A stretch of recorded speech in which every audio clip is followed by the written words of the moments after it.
Welcome to this explainer. If you're a grade 7 learner studying physical science, you are in the exact right place. Today, we're unpacking Unit 04, Lesson 3, specifically focusing on the interactions of light, reflection, absorption, and transmission. We're going to dive right into the fascinating world of physical science to look at exactly how light behaves, how it interacts with matter, and ultimately how it powers our modern world. So get ready, because we are about to make the invisible visible.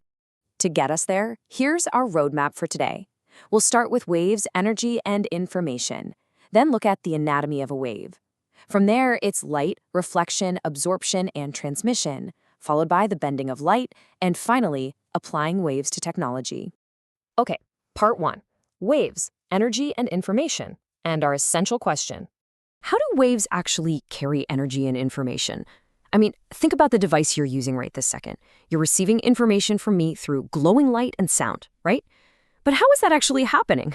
We need to figure out exactly how these invisible physical forces manage to transfer both power and data all around us every single day, completely seamlessly. And to answer that, well, we have to start with the absolute basics. That brings us to part 2, the anatomy of a wave, building the blueprint. Fundamentally, a wave is just a repeating pattern that transfers energy through space or matter. The really crucial point here is that while the wave itself is just this pattern of motion, its actual job, its core function in physics, is to move energy from one place to another. The matter itself, it doesn't actually travel all the way from point A to point B. Only the energy does, basically just riding along that repeating pattern. Now, every standard repeating wave has 3 specific properties you gotta know. First, wavelength. That's just the physical distance between one peak and the next. Then there's frequency, which is how often those peaks pass a certain point in time. And finally, amplitude, or the height of the wave. This right here is a core scientific principle. A wave's amplitude is directly related to how much energy it carries. Think about a tiny little ripple in a pond versus a massive ocean tsunami. The taller the wave, meaning the larger the amplitude, the more energy it packs. There are also 2 major families of waves we need to contrast. Mechanical waves, like the sound of my voice, desperately need a physical medium like air, water, or a solid object to travel through. If you're in the vacuum of space, like in a sci-fi movie where a spaceship explodes in total silence, there's absolutely no sound because there's no medium. But electromagnetic waves like light, well, they play by totally different rules. They don't need matter at all. They can zip right through the empty vacuum of outer space. That's exactly why the light from the sun reaches Earth, but the sound of the sun's explosions definitely doesn't. Moving on to part 3, light. Specifically reflection, absorption, and transmission, the core interactions. Let's trace this path step by step. When electromagnetic radiation, specifically visible light, hits a surface, a very specific sequence goes down. First, the light strikes. Simple enough? Second, a complex physical interaction happens between the material of that object and the specific frequency of the light. And third, based entirely on that interaction, the light is either reflected, meaning it bounces right off, absorbed, meaning the object soaks up its energy, or transmitted, meaning it passes straight through. To connect this to your daily life, the only reason you see your shirt as blue or a leaf as green is strictly because of which light frequencies are absorbed by the material and which are reflected back to your eyes. So, a green leaf is absorbing almost all the colors of the visible spectrum, the reds, the blues, and it's reflecting only the green frequency back to you. The colors of your entire world are honestly just a constant, invisible dance of reflection and absorption. Which leads us into part 4, the bending of light, or changing paths. You might think light always shoots perfectly straight, kind of like a laser beam. And honestly, mostly it does. The path of light can generally be traced in perfectly straight lines. But that rule totally changes the second that wave hits a boundary. I'm talking about the surface between, say, the air in your room and the glass of your window, or maybe the air in a pool of water.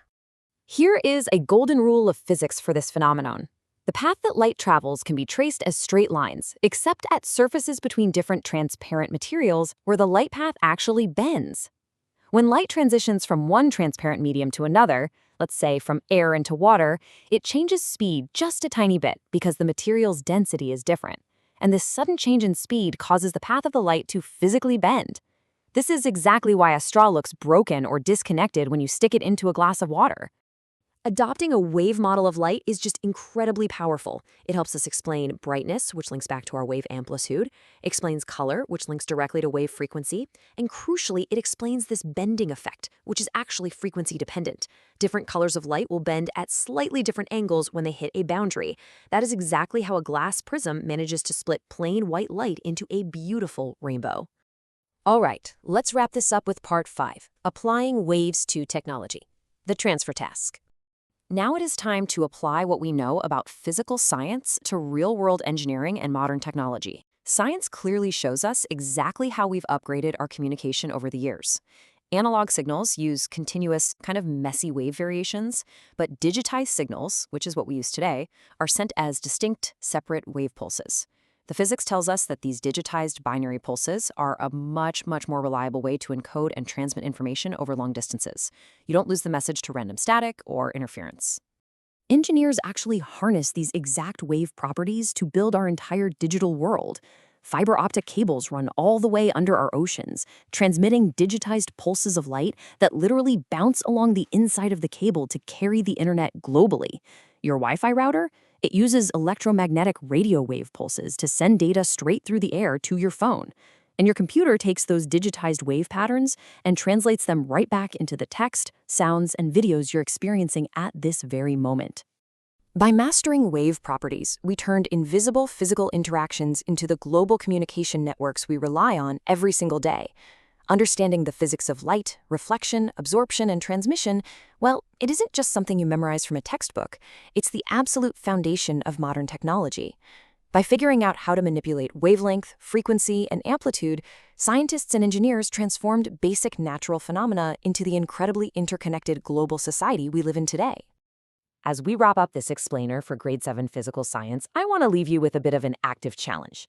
Take a second, look around your space right now, and ask yourself, what device near you is currently transmitting invisible electromagnetic waves?